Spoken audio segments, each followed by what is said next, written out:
Hey there, friends. This is Bill MacDonald, the ELAR writing doctor. Today, I want to work with some third grade questions for you from this past year's test. And one of them is going to be on author's purpose. The other one is comparing and contrasting text. And the last one just asks why a discovery was important. And all of them scored in the 30s.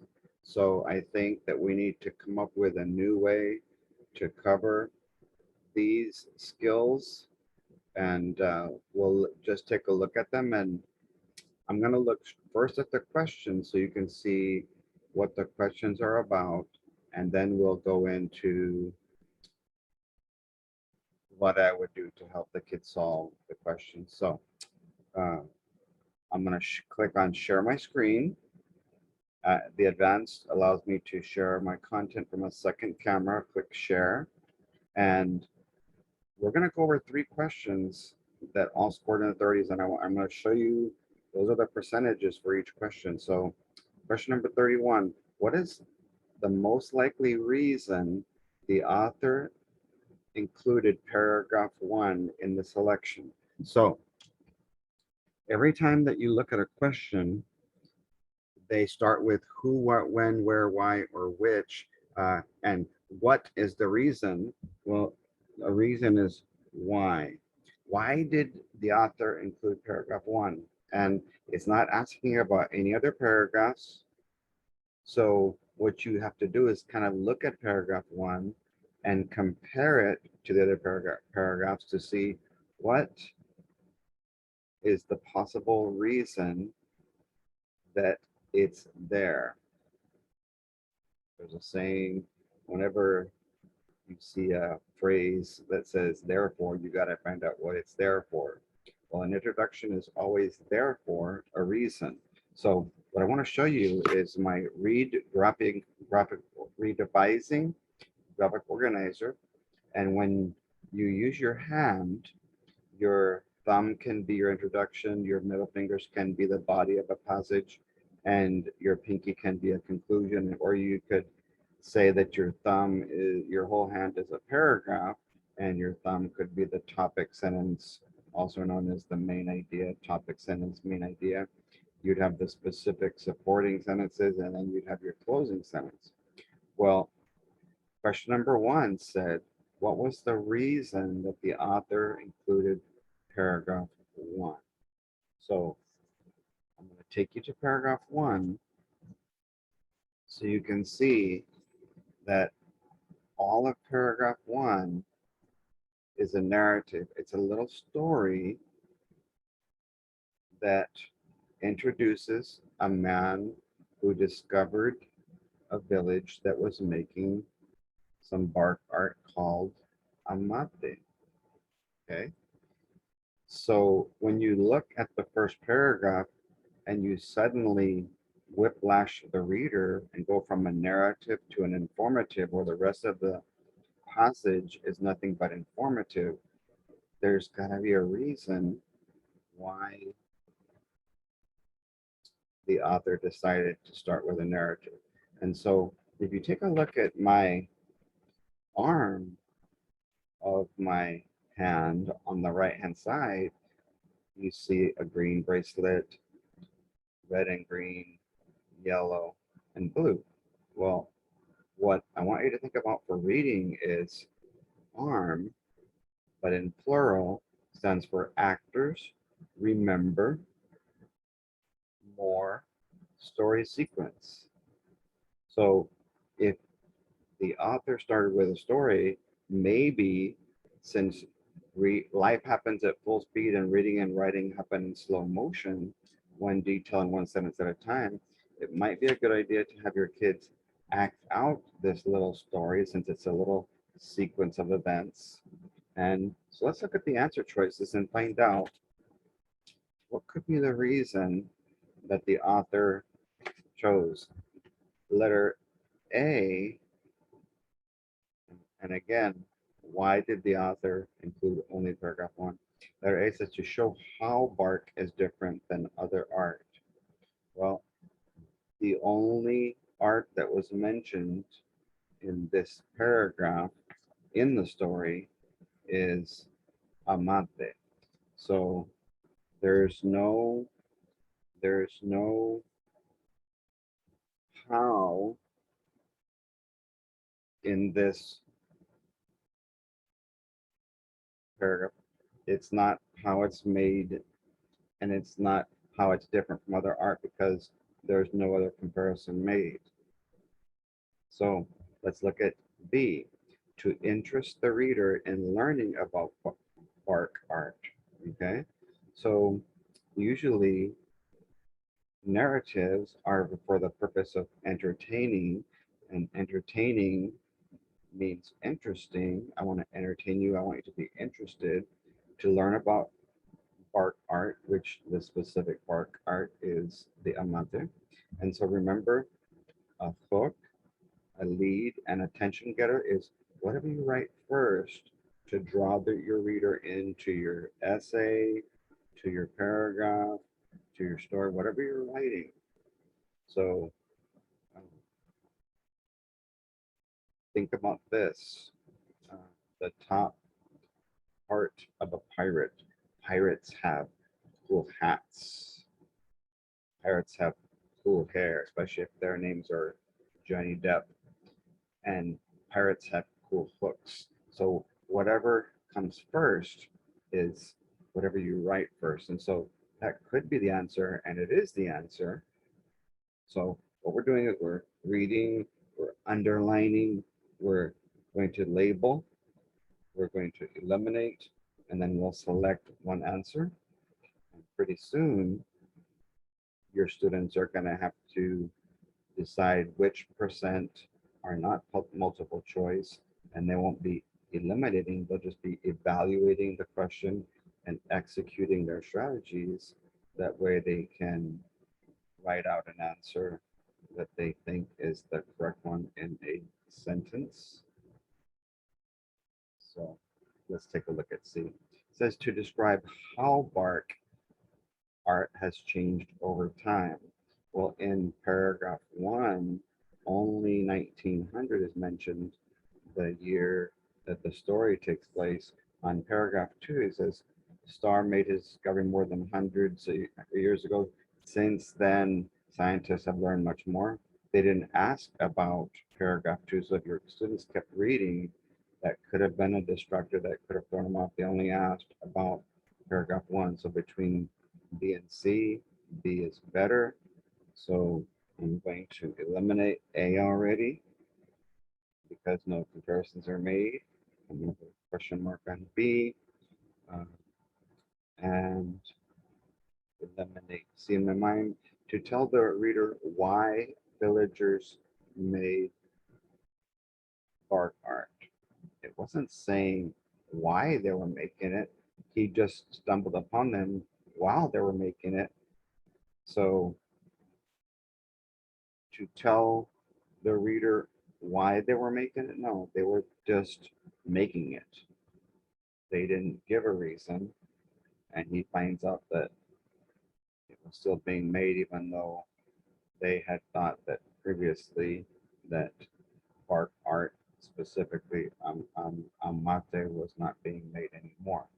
So the answer that we're going to select is letter B. So I've read, I've underlined, I've labeled in both places. I'm going to eliminate 3 answers, which would be A, C, and D. I'm going to select one answer in the book, letter B. I'm going to pretend to fill it in, so I can pretend like I'm bubbling my Scantron. Put it on the side, and then one last thing. If you're teaching this, this can be done with a computer. If you're submitting, or if you're using a Scantron with paper, that your kids can make sure that the 31 goes next to the B in the book, so that the 31 goes next to B in your computer or in your Scantron. So look at the next one. How is the paper in the selection mark titled make your own amate painting different from the bark paper described in the rest of the selection. So whenever they say different, we're needing a compare and a contrast. So there's your make your own amate painting, and this is the entire passage, the other parts of it. So just so you can see how it looks different, the first part is written as in a passage form. There's an example, and then they've got some more there, and then the how to make your own is included as part of the passage. They were saying, how is this? So this right here is what they're asking about. And so I'm going to put a little S right here. How is this one? That's the subject. And because each letter choice refers to this section as it, this section, we're going to make sure we're understanding that this part is true. So when I looked at this section, letters F and H were true about this section. So right away, you can do the process of elimination. It's going to be either F or H, as you can see, because the letter F says it was flattened. Well, the little section that was flattened right there in step 1. And the problem with that, if you look at paragraph 9 from the passage, paragraph 9, it was flattened. Since it was flattened in both, that wouldn't be how they would be the same. That would be how they would be different. So I'm going to eliminate that one. It was made from strips. When I read the entire section titled Make Your Own Amate Painting, it mentions nothing about strips. So there's no content. So because that's already not true, I'm going to eliminate this one, because even though paragraphs, the other passage does have it made, they are different, but they were asking about it, meaning the make your own mate painting. So make sure your students understand whenever they have changed the subject to it, they've got to find out which section it is talking about, because they would have gotten these reversed. So that's not true. And that one is true, that they do mention strips, but they're saying that the amate painting has to have been made from strips, and that's not true. Letter H, it has been crumpled. Let's take a look. H, there's the crumple. Letter H, green. And so when I looked at the entire passage, nothing about the bark from the tree is crumpled. They just crumpled it to make it look rough like bark. So that's true that it has been crumpled, keyword.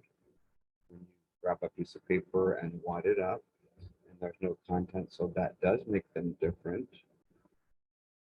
And then it's hard to draw on. Nowhere in this section or in this section doesn't mention that. So as a reminder to help your kids remember which section is the it section, it's the make your own amate painting, which is the subject that they're calling it. So it has to be true, which would have only been F and H. Okay. I also have on the bottom of my hand the arm. When you're transitioning, you're moving from one idea to another, in several different ways, cause and effect, why the, uh, the reason results in an effect, action versus a reaction, a compare versus a contrast, conflict versus a resolution, something, and some more. Well, what we can do using my graphic organizer, for those of you that have the binder or these graphic organizers and from one of the webinars, is make your own amate. I'll write F, G, H, and J, and then I'll write Mexican bark art in F, G, H, and J. And so we have to have a yes in this side and a no on this side. So yes, letter F was true, but it was also true for letter F about the other one, so I have to eliminate that. No, that wasn't true, so I'm going to eliminate letter G right away. Yes, it was true about H, and no, it wasn't true about Mexican bark art. So how are they different? Letter H is true on the first one, but not on the second one. So you need a yes and then a no. Letter J, once again we said that it wasn't true. It's not there, and it's not there on Mexican bark art either. So using the Teeter, then the transition to the Totter, we can compare, transition to the contrast, and show how they're the same and how they're different. Right? So one more question, and it was for some reason 3 consecutive questions from this passage gave your students trouble. Number 33, which statement is a sentence, best explains why, when we're why with child, STAR's discovery was important, critical, vital. Okay, let's look at A. He learned about a different kind of amate. No, he learned about a different kind of paper art, and there's only, in that story, he only learned about one kind of paper, and it was called amate. It wasn't a different kind. He's only learned about one kind. That kind was called amate, so it wasn't a different kind of amate. So what they're checking is, do your students make a mistake based on just a couple of words in a sentence? He found that people were still making amate. And if you look in paragraph 1, it does say that as part of the story. Show that to you real quick. I even highlighted it for you so you can see. Okay. Other scientists had thought people no longer knew how to make bark paper, but Starr found out differently. The villagers were making a very special kind of paper, amate. Amate. So let's see what it said there to make sure that we're not choosing a wrong answer. He found out they were still making it, even though scientists thought that they weren't. So that's the correct answer, but only 1/3 of the kids. Let's see what could have gone wrong. He realized how amate had been used in the past. No, it doesn't say how the amate was being used in that story. It only said how it was made. So one word, one tiny word can change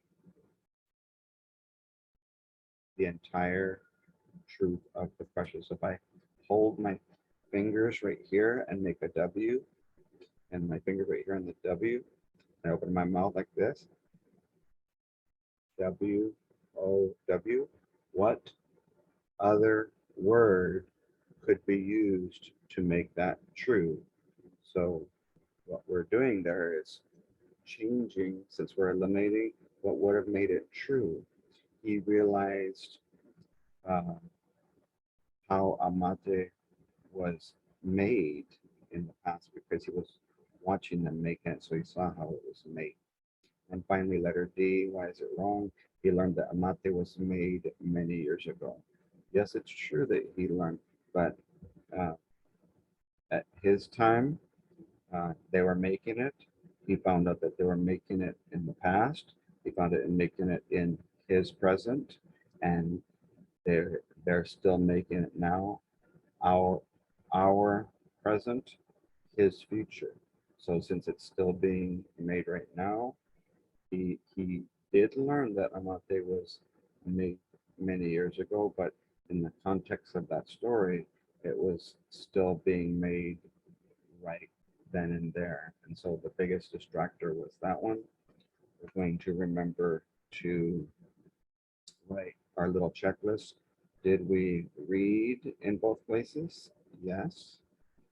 Did we underline any important words in the question and something that we could learn in the passage? Did we label? Did we mark? Like when you have a can, it has a label to tell you what's inside. Well, since I can't read your mind, I need you to label the way your teacher tells you so you can know what's inside uh, your head and let the teacher know. What are we going to eliminate? 3 of them. We're going to eliminate A, C, and D. Which one are we going to select from the book and the Scantron or the submission of the computer? We're going to select B, fill it in, put a little B there, and we'll mark 33B in the book and 33B in the Scantron or submitting in our computer. And remember that the computer only allows you to pick one response. So try to double click on an answer.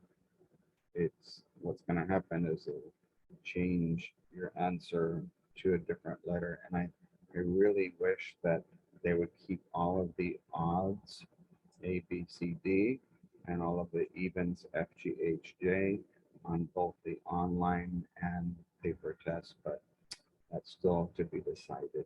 So there you have it, 3rd grade. Some of those, I'm going to let you take a look at the answer key because that will show you the exact TEK, whether it's a supporting or a readiness standard. So if you teach 2nd, 3rd, or 4th grade, it would probably be good for you to check this out. That way, if it's a supporting standard question, then the 2nd grade teachers can learn it. If it's readiness, the 3rd grade teachers can use it. And readiness for 3rd grade mean it would be a supporting standard for 4th grade.